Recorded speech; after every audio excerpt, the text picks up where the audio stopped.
आज हम सुरक्षित शनिवार के तहत वज्रपात या बिजली से बचाव के बारे में जानेंगे।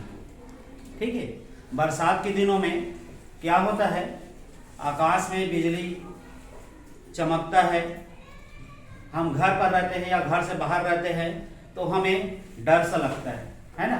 तो चलिए आज बिजली के बचाव संबंधी कुछ टिप्स बता रहा हूँ जो हम सभी को जानना जरूरी है। ठीक है, जब मौसम खराब हो, आप घर पर हो, तब घर में कोई भी धातु का वस्तु पड़ा रहता है उसे अपने आंगन में या कोला पर फेंक देना चाहिए।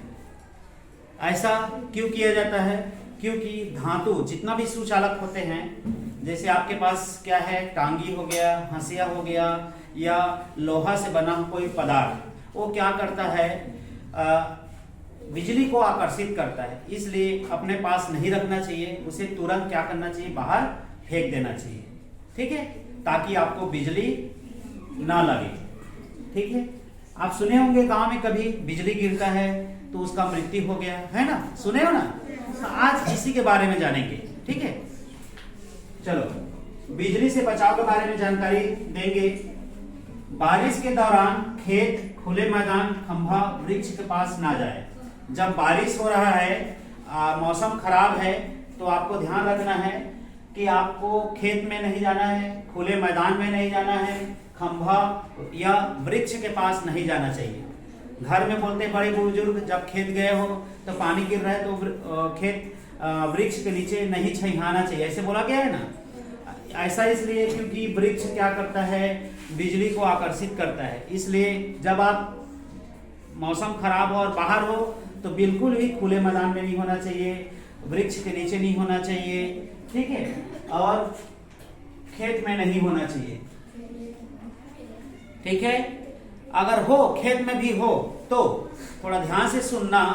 आप चप्पल पहन लो, जूता पहन लो, है ना, चप्पल या जूता पहन के रहो और नीचे ऐसा बैठ जाओ,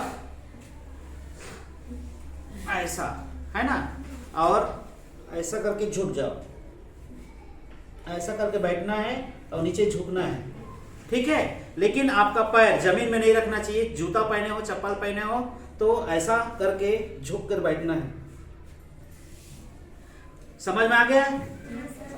फिर अगर आपके पास उस दरमियान जूता चप्पल नहीं है तो कोशिश करो वहां पर कोई पन्नी मिल जाए, पन्नी पर खड़ा हो जाओ, या कोई सूखा पदार्थ मिल जाए या सूखा पेड़ पौधे का पत्ता मिल जाए, उसको जमीन में रख दो, फिर उसके ऊपर बैठ जाओ और फिर ऐसे सर झुकाकर क्या करना है, नीचे देखना है। ठीक है, समझ में आ गया? ठीक। तूफान के दौरान ऊंची चोटी या पहाड़ी पर ना जाए। जब तूफान आया है ना, बारिश हो रहा है, बिजली कड़क रहा है, तो ऊंची चोटी पर नहीं जाना है, पहाड़ी के ऊपर नहीं चढ़ना है। तूफान के दौरान झील, नदी या तालाब से हमें दूर रहना है। ठीक है, अगर आपके पास कोई तालाब है, झील है, नदी है तो उनके किनारे नहीं जाना है। तुरंत ऐसे जहां जाना है, एक निर्मित भवन में चले जाना है। ठीक है, एक भवन के अंदर चले जाना है, और भवन के अंदर जाओगे तो आप जमीन में खड़े नहीं रहना है। आपको क्या करना है, आप चप्पल पहन लो या आप खटिया पर बैठ जाओ, कुर्सी टेबल है उस पर बैठ जाओ। ठीक है, समझ में आ गया? हाँ।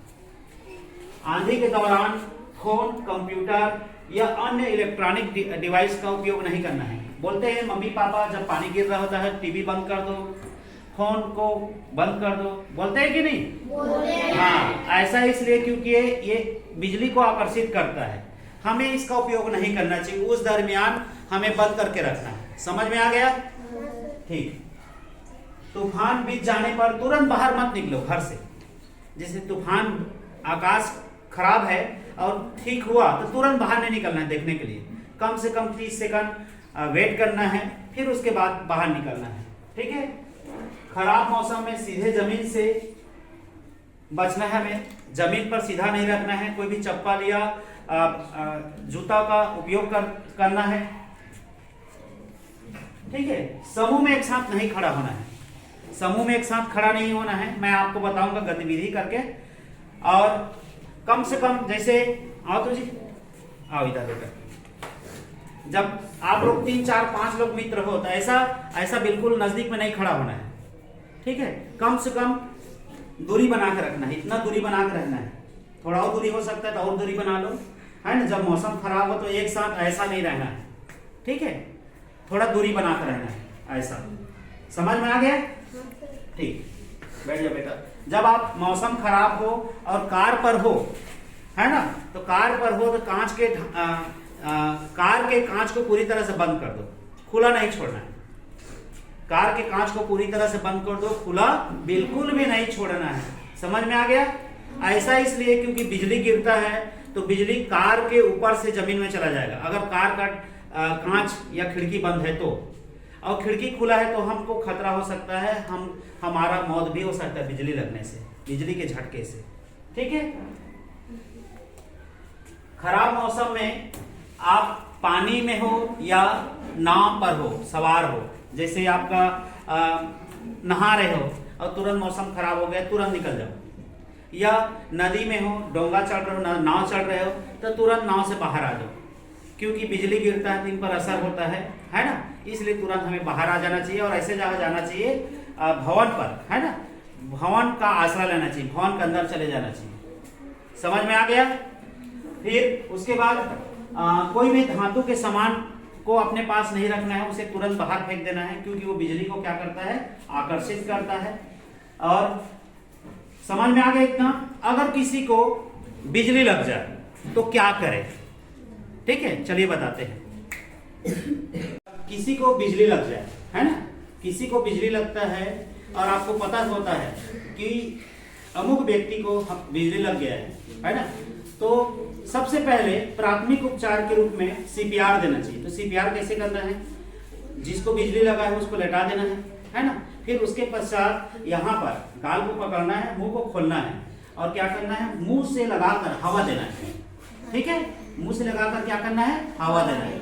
हो सके तो यहाँ हल्का सा प्रेस करना है ना, चेस्ट को हल्का सा प्रेस करना है और मुंह से लगाकर क्या करना है, हवा देना है। इसको बोलते हैं सीपीआर। क्या बोलते हैं? सीपीआर। ये तो हुआ प्राथमिक उपचार। ये प्राथमिक उपचार है। तुरंत किसी को बिजली लगता है तो मुंह के अंदर से हवा देना है। हो सकता है हवा देने से वो व्यक्ति तुरंत क्या हो जाए, बच जाए। फिर उसके बाद हम उसको तुरंत क्या करना है, हॉस्पिटल लेना है। कहाँ लेना है? हॉस्पिटल लेना। समझ में आ रहा है? हाँ, ये सीपीआर है। तुरंत लेटाना है और मुंह से क्या करना है, उसको ऑक्सीजन देना है, ठीक है।